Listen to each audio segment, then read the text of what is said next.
मेरे तो 5 चालें पूरी ही नहीं हुई, तो फिर मैं तीसरी चाल में ही कैसे हार गया? जो छठी चाल से शुरू होने वाला था, वह तीसरी चाल में ही कैसे शुरू हो गया? और यह वोरलिन कौन हो सकता है? ईशान ने गूगल पर यह नाम सर्च किया, लेकिन कुछ भी नहीं मिला। उसने अगले 3 से 4 घंटे सिर्फ इसी नाम की खोज में बिता दिए, लेकिन कोई सुराग नहीं मिला, क्योंकि उसे एक बात समझ आ गई थी कि इस खेल को पूरा किए बिना उसकी इससे मुक्ति नहीं होगी। या तो उसे यह खेल जीतना होगा, तभी वह सुरक्षित बाहर निकल पाएगा, नहीं तो इस खेल में उसकी भयानक मौत निश्चित थी। यही 2 संभावनाएं उसके सामने थी, लेकिन उसके मन में कई सवाल उठ रहे थे। सबसे बड़ा सवाल यह था कि यह खेल जीते कैसे, क्योंकि इस खेल में जो पासे फेंके जा रहे थे वे पूरी तरह से भाग्य पर निर्भर थे। लेकिन बार बार एक ही सवाल उसे परेशान कर रहा था। अर्जुन की डायरी के अनुसार हर खिलाड़ी पहले 5 चालें जीतता है, लेकिन उसने सिर्फ 2 चालें जीती थी और तीसरी चाल में हार गया था। आखिर उसके साथ ही ऐसा क्यों हुआ? ईशान ने इंटरनेट पर काफी खोजबीन कर ली थी। अब वह थक चुका था। वह रात भर सोया भी नहीं था। यह पेटी अर्जुन को कोरिया में मिली थी। इसका मतलब कोरियाई धार्मिक ग्रंथों या पौराणिक पुस्तकों में वोरलिन नाम का उल्लेख जरूर होगा। बेड पर लेटे-लेटे ईशान के मन में यह विचार आया, इस सवाल का जवाब मुझे कोई ऐसा व्यक्ति दे सकता है जिसने कोरियाई पौराणिक या ऐतिहासिक ग्रंथों पर गहरा शोध किया हो। ईशान ने नेट पर ऐसे लोगों की तलाश शुरू कर दी। उसे इस विषय के 3 से 4 विशेषज्ञों के नंबर मिले। सुबह 9 बजे उसने एक-एक कर सबको कॉल किया, लेकिन किसी ने भी वोरलिन नाम के बारे में नहीं सुना था। या तो उनका अध्ययन अधूरा था, या फिर वोरलिन नाम का कोई पात्र कोरियाई पौराणिक कथाओं में था ही नहीं। अब बस आखिरी नंबर बचा था प्रोफेसर कपूर। उन्होंने अब तक मिस्र, रूस, जर्मनी, रोम जैसे देशों की प्राचीन सभ्यताओं और इतिहास पर गहन शोध किया था। अगर उन्हें भी कुछ पता नहीं होता तो हालात और मुश्किल हो सकते थे। लेकिन ईशान को उनसे बहुत सावधानी से बात करनी थी, क्योंकि इससे पहले जब भी उसने इस खेल के बारे में किसी को बताने की कोशिश की थी, तो उसके मुंह से एक अजीब सी भाषा निकलने लगती थी, जिससे सामने वाला कुछ समझ ही नहीं पाता था। ईशान ने नंबर डायल किया। हेलो, प्रोफेसर कपूर बोल रहा हूँ। सर, मैं ईशान सरपोतदार। मुझे कोरियाई माइथोलॉजी, पौराणिक कथाओं के बारे में थोड़ी जानकारी चाहिए थी। मैं जर्मनी में पढ़ाई करता हूँ। वहीं पर मैं इतिहास और पौराणिक कथाओं पर एक थीसिस लिख रहा हूँ। आपका नाम इस क्षेत्र में बहुत सुना है, इसलिए मैंने आपसे संपर्क किया है। बिल्कुल, लेकिन अभी आप कहाँ से बोल रहे हैं? अभी मैं पवई में हूँ। मेरे भाई का फार्म हाउस यही है, ईशान ने जवाब दिया। मैं बोरीवली में रहता हूँ। तुम्हें क्या जानकारी चाहिए? सर, क्या आपने कभी वोरलिन नाम सुना है? और सामने वाले ने सीधा फोन काट दिया। ईशान को यह व्यवहार अजीब लगा। आखिरी उम्मीद भी खत्म हो गई थी। वह हताश होकर कुर्सी पर आकर बैठ गया। तभी उसका फोन वाइब्रेट हुआ। एक मैसेज आया था। नंबर प्रोफेसर कपूर का ही था। तुमने यह नाम कहाँ सुना? बताओ मुझे। ईशान का दिल तेजी से धड़कने लगा। सर, मैं आपको सीधे तौर पर यह नहीं बता सकता कि मैंने यह नाम कहाँ सुना, लेकिन अगर आपको इसके बारे में कुछ भी जानकारी है तो कृपया मेरी मदद करें। इस नाम को जानने वाले इस दुनिया में सिर्फ 4 लोग थे। उनमें से 3 मर चुके हैं। फिर यह नाम तुम्हें कैसे पता चला? सर, मैं सच कह रहा हूँ। मैं अभी सब कुछ नहीं बता सकता, लेकिन यह मेरे जीवन मरण का सवाल है। प्लीज मेरी मदद कीजिए। ठीक है, एक काम करो, मैं तुम्हें एक एड्रेस भेज रहा हूँ। आज रात वहाँ मुझसे मिलो। कुछ ही देर में ईशान को एक एड्रेस मिला। यह हाईवे के पास किसी जगह का लोकेशन था। प्रोफेसर कपूर ने उसे रात 9 बजे वहां मिलने के लिए बुलाया था। दिन भर ईशान सिर्फ सोता रहा, क्योंकि पिछली रात वह जरा भी नहीं सो पाया था। शाम के 8 बजे ईशान दरवाजे से बाहर निकला। आज वह अर्जुन की गाड़ी लेने वाला था। गाड़ी में बैठकर उसने उसे स्टार्ट किया और दिए गए पते की ओर निकल पड़ा। उसने जीपीएस ऑन कर लिया था। वह स्थान हाईवे से लगभग 25 किलोमीटर दूर था और मुख्य सड़क से थोड़ा अंदर था। ईशान ने हाईवे से गाड़ी दाईं और मुड़ने वाले कच्चे रास्ते पर डाल दी। चारों ओर घने ऊंचे पेड़ थे। माहौल बेहद शांत था। उसे अभी भी करीब 7 किलोमीटर और जाना था। काफी देर बाद ही कोई दोपहिया वाहन वहां से गुजरता, अन्यथा रास्ता लगभग सुनसान था। बीच बीच में कहीं कहीं कोई घर नजर आता। थोड़ी दूरी पर उसे एक टूटा फूटा उजाड़ सा घर दिखाई दिया। शायद यही वह जगह थी जहां उसे पहुंचना था। उस घर के पास एक कार भी खड़ी थी। तभी जीपीएस ने सिग्नल रीचड दिखाना शुरू कर दिया। ईशान ने गाड़ी एक और खड़ी कर दी और बाहर निकल आया। घर ज्यादा बड़ा नहीं था, ज्यादा से ज्यादा 4 कमरे होंगे। उसने दरवाजा खटखटाया। एक बुजुर्ग आदमी ने दरवाजा खोला। उसके शरीर पर एक सफेद मैला सा शर्ट था और नीचे एक पुरानी धुली हुई पायजामा। शरीर बहुत ही दुबला पतला था। प्रोफेसर कपूर? ईशान ने पूछा। बिना कुछ कहे उस आदमी ने उसे अंदर आने का इशारा किया। ईशान को समझ आ गया कि यह शायद कोई नौकर होगा। ईशान अंदर आया। वहां मंद रोशनी वाला एक छोटा सा बल्ब जल रहा था। कमरे में पुराना फर्नीचर रखा था। दीवारों पर अजीब अजीब पेंटिंग्स टंगी थी। एक शोकेस में मोटी मोटी किताबें सजी हुई थी। वह आदमी ईशान को अंदर वाले कमरे की ओर ले गया, लेकिन रास्ते में एक और कमरे पर ईशान की नजर पड़ी। वहां एक बेहद बुजुर्ग व्यक्ति एक कुर्सी पर बैठा हुआ था। वह दीवार की ओर टकटकी लगाए देख रहा था, लेकिन सबसे ज्यादा डरावना था उसका दाहिना हाथ, जिसका पंजा ही नहीं था। यह देख ईशान का दिल जोर से धड़कने लगा। अचानक उस बुजुर्ग व्यक्ति ने ईशान की ओर देखा। ईशान के शरीर में झुरझुरी दौड़ गई। उसके बाएं कान का आधा हिस्सा जैसे किसी ने नोचकर हटा दिया हो। वहां कोई ताजा जख्म नहीं था, लेकिन दृश्य बहुत भयानक था। उस बुजुर्ग व्यक्ति ने एक अजीब सा डरावना हंसी हंसी। ईशान ने तुरंत अपनी नजरें फेर ली। ईशान फिर उस नौकर के पीछे चलते हुए एक और कमरे में पहुंचा। दरवाजा खोलकर नौकर अंदर गया और ईशान भी उसके पीछे दाखिल हुआ। यह एक स्टडी रूम जैसा कमरा था। सामने एक वृद्ध व्यक्ति कुर्सी पर बैठे हुए कुछ पढ़ रहे थे। उनकी मोटी ऐनक, विरल सफेद बाल और छाती तक लंबी सफेद दाढ़ी थी। हेलो सर, ईशान बोला। आओ बैठो, प्रोफेसर कपूर ने कहा। उन्होंने तुरंत अपने नौकर को इशारे से वहां से बाहर भेज दिया।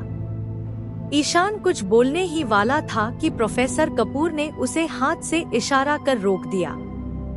वे कुर्सी से उठे और दरवाजे तक गए। उन्होंने दरवाजा खोला और बाहर झांका, शायद यह देखने के लिए कि कोई सुन तो नहीं रहा। फिर उन्होंने दरवाजा बंद किया और वापस आकर अपनी कुर्सी पर बैठ गए। हमारी बातचीत शुरू करने से पहले मेरी बात ध्यान से सुनो, उन्होंने बहुत धीमी आवाज में कहा। बहुत धीरे बोलना और हो सके तो उस नाम का उच्चारण मत करना। सर, मुझे उसके बारे में जानकारी चाहिए। यह मेरे जीवन और मृत्यु का सवाल है। तो फिर तुमने फोन पर जो कहा था वह सब झूठ था? कोई थीसिस विसिस नहीं? कपूर ने संदेहपूर्वक पूछा। सॉरी सर, पर मेरे पास कोई और रास्ता नहीं था। ईशान ने माफी मांगी। ठीक है, अब मैं जो बताने जा रहा हूँ उसे ध्यान से सुनो। यह कहकर प्रोफेसर कपूर ने सामने रखी एक मोटी डायरी खोली और बोलना शुरू किया। 1980 में मैंने कोरियाई माइथोलॉजी का अध्ययन शुरू किया था। 8 वर्षों के गहन अध्ययन के बाद मैं एक ऐसे अध्याय पर पहुंचा जो कोरियाई माइथोलॉजी का सबसे गहरा और रहस्यमय अध्याय है। और इस अध्याय का मुख्य पात्र वही है जिसके बारे में तुम जानना चाहते हो। उसका नाम कोरियाई माइथोलॉजी की किसी भी किताब या धार्मिक ग्रंथ में दर्ज नहीं है। ऐसा लगता है जैसे उसका नाम ही शापित हो। लेकिन कुछ गुप्त स्रोतों से मैंने पता लगाया कि यह कथा रिम्यूकोत्र नामक एक दुर्लभ और विलुप्त हो चुकी पौराणिक कहानी से संबंधित है। कोरियाई मान्यताओं के अनुसार वह नोरिन नामक कोरियाई अंतर्यामी का सबसे छोटा पुत्र था। वह देखने में अत्यंत भयानक था। उस ग्रंथ में उसका पूरा विवरण इस प्रकार दिया गया है। महज 2 फुट की ऊंचाई, शरीर पर बहुत ही विरले सफेद रोएं, त्वचा पूरी तरह सफेद, नाक और मुंह इंसानों जैसे लेकिन वे भी पूरी तरह सफेद और उन पर भी विरले सफेद रोएं। कमर के चारों ओर एक काला वस्त्र जैसे कोई लंगोट, गले में अजीब से काले मोतियों की माला, बड़े बड़े नेत्र लेकिन नेत्रगोलक भी सफेद, पेट उभरा हुआ, नाक इंसानों जैसी, कान थोड़े बड़े और दोनों कानों में काले मोतियों के कुंडल, उसके मुंह में एक सुनहरा नुकीला दांत और उसकी जीभ पर भी विरले सफेद रोएं। उसका स्वरूप बेहद भयावह था जिसे देखकर शरीर में सिहरन दौड़ जाए। ऐसा कहा जाता है कि उसे संगीत बेहद पसंद था और इसीलिए उसके हाथ में हमेशा एक घंटी होती थी जिसे वह निरंतर बजाता रहता था। वही घंटी उसके आगमन का संकेत मानी जाती थी। लेकिन ऐसा कहा जाता है कि नोरिन के सभी पुत्रों में वह सबसे अप्रिय था। इसका कारण था उसकी जुए की आदत। युटनोरी नामक एक प्राचीन कोरियाई जुआ खेल का वह न केवल माहिर खिलाड़ी था बल्कि उसके जनक के रूप में भी जाना जाता था। यह खेल भी अपने आप में बेहद विकृत था। इसमें कुल 10 चालें होती थी। पहला खिलाड़ी पासे फेंकता था। यदि दोनों पासों पर 6 से 6 अंक आए तो वह जीतता और उसके सामने रखा ठोका टोकन 6 घर आगे बढ़ जाता। उसे पुनः पासे फेंकने का अवसर मिलता। जब तक उसके पासे 6 से 6 आते रहते तब तक उसका ठोका आगे बढ़ता जाता और खेल के मध्य स्थित बड़े घर की ओर बढ़ता रहता। जो खिलाड़ी पहले इस घर तक पहुंचता वह विजेता होता और परेशानित खिलाड़ी उसका गुलाम बन जाता। लेकिन यह गुलामी केवल इस जन्म तक सीमित नहीं थी। मृत्यु के बाद भी परेशानित खिलाड़ी की आत्मा विजेता की दास्ता में रहती। इस खेल की सबसे डरावनी बात यह थी कि एक प्रतियोगी कभी नहीं बदलता था और वह था वह, क्योंकि इस खेल में आज तक उसके अलावा कोई और जीत ही नहीं सका था। इस खेल के नियम भी उतने ही भयावह और विकृत थे। हर चाल के बाद हारने वाले खिलाड़ी को विजेता को कोई वस्तु देनी होती थी, लेकिन वह वस्तु कोई आभूषण या धन संपत्ति नहीं होती थी, बल्कि शरीर का कोई भी अंग हो सकता था। विजेता जो भी अंग मांगे उसे हारने वाले को देना पड़ता, और क्योंकि यह खेल हमेशा वह ही जीतता था, इसलिए वह अपने सामने बैठे प्रतियोगी के शरीर का एक एक अंग नोचता, चीरता और अंततः उसकी हत्या कर देता। उसे सुंदरता से अत्यधिक घृणा थी, इसलिए वह अपने विरोधी की प्रत्येक सुंदर चीज को कुरूप बना देता था, अंग अंग नोच डालता और अंत में उसकी आत्मा को भी अपनी दास्ता में ले लेता। नोरिन को जब अपने पुत्र की इस विकृत प्रवृत्ति के बारे में पता चला तो उसने उसे श्राप दे दिया, अब तुझे यह खेल हमेशा अकेले ही खेलना होगा, तेरा नाम इस दुनिया से मिट जाएगा, और जो भी तुझसे यह खेल खेलेगा उसे 5वीं चाल तक तुझ पर विजय पाने का अवसर मिलेगा। नोरिन ने सभी परेशानित आत्माओं को मुक्त कर दिया और उसे एक लोहे की पेटी में बंद कर किसी अज्ञात स्थान पर छिपा दिया, जहां कोई उसे खोज न सके। इसके बाद अनेक युग बीत गए। वह उस पेटी में कहीं पड़ा रहा। धर्म ग्रंथों में उसका नाम तक मिटा दिया गया।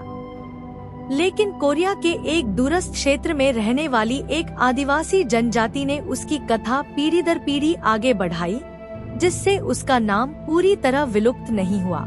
ऐसा कहा जाता है कि 14वीं शताब्दी में उसी आदिवासी जनजाति के कुछ तांत्रिकों ने काले जादू के प्रयोग से उसे पुनः जागृत कर दिया और वह वापस आ गया। लेकिन श्राप के प्रभाव से वह उस पेटी से बाहर कहीं भी नहीं जा सका।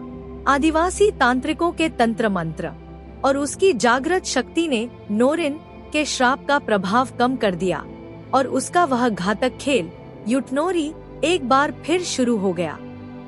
कहा जाता है कि वह पेटी जिस भी व्यक्ति के पास जाती, वह व्यक्ति अनजाने में ही यह खेल खेलने लगता और जब उसकी मृत्यु होती तो वह पेटी अपने आप उसी आदिवासी मंदिर में लौट जाती जहां से वह आई थी।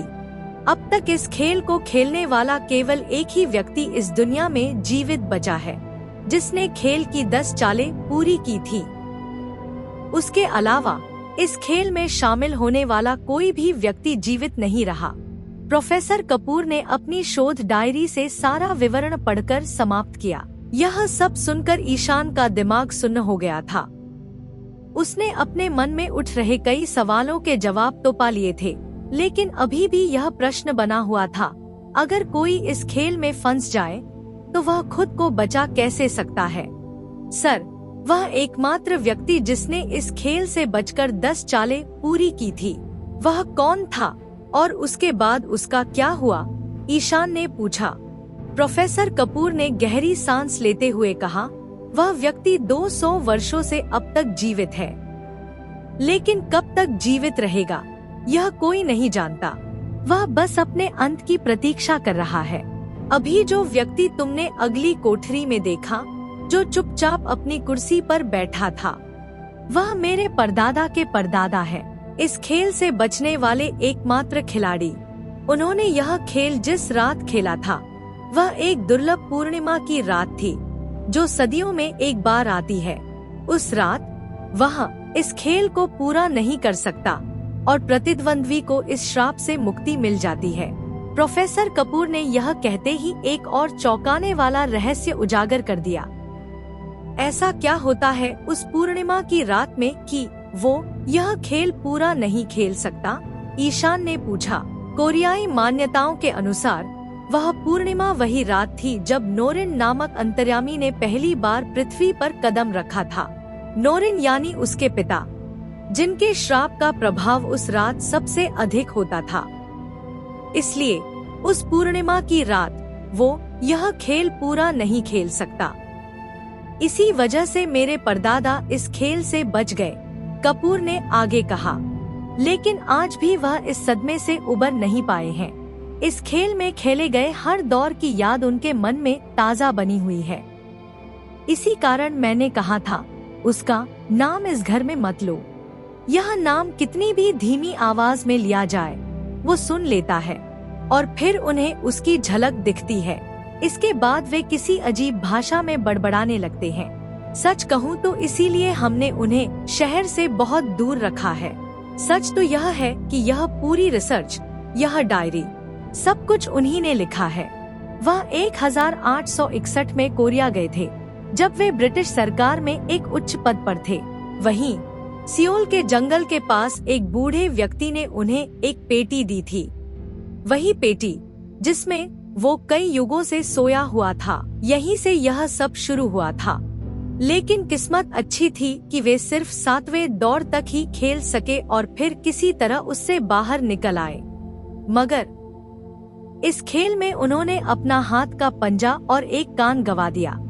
बड़े होने के बाद मुझे भी इस विषय में रुचि हुई, इसलिए मैंने उनके सारे लिखे हुए तथ्य इकट्ठा किए, कपूर बोले। लेकिन सर, इस खेल से मुक्ति का कोई रास्ता है क्या? ईशान ने अधीरता से पूछा। पता नहीं, कुछ लोग कहते हैं कि अगर कोई यह खेल जीत ले तो उसे मुक्ति मिल सकती है, लेकिन यह सच नहीं है, क्योंकि यह खेल जीतना असंभव है। कपूर की बात सुनकर ईशान का दिल बैठ गया। सर, आपकी दी हुई जानकारी के लिए धन्यवाद। अब मैं चलता हूँ, ईशान ने कहा। लेकिन अगर आपको कोई आपत्ति न हो तो क्या मैं इस डायरी के कुछ अंशों की तस्वीरें ले सकता हूँ? हाँ, क्यों नहीं, कपूर ने सहमति जताई। ईशान ने झटपट डायरी के पन्नों की तस्वीरें खींची और कमरे से बाहर जाने लगा। लेकिन जाते जाते उसकी नजर उस कमरे में बैठे वृद्ध व्यक्ति पर पड़ी।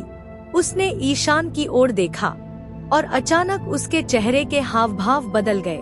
फ्रहजरू कल्लो गग वर्बा बबप्सा नेत्रियु ओ ग्रीजेई। वह अजीब भाषा में ईशान की ओर देखकर चिल्लाया और फिर एक भयावह तरीके से हंसने लगा।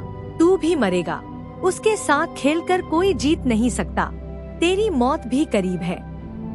वो यही है, अभी भी तुझे देख रहा है। ईशान को अचानक ही उन शब्दों का अर्थ समझ आ गया। वह घबराकर इधर उधर देखने लगा। डर उसके मन में घर कर चुका था। इस खेल से मुक्ति का रास्ता क्या हो सकता है?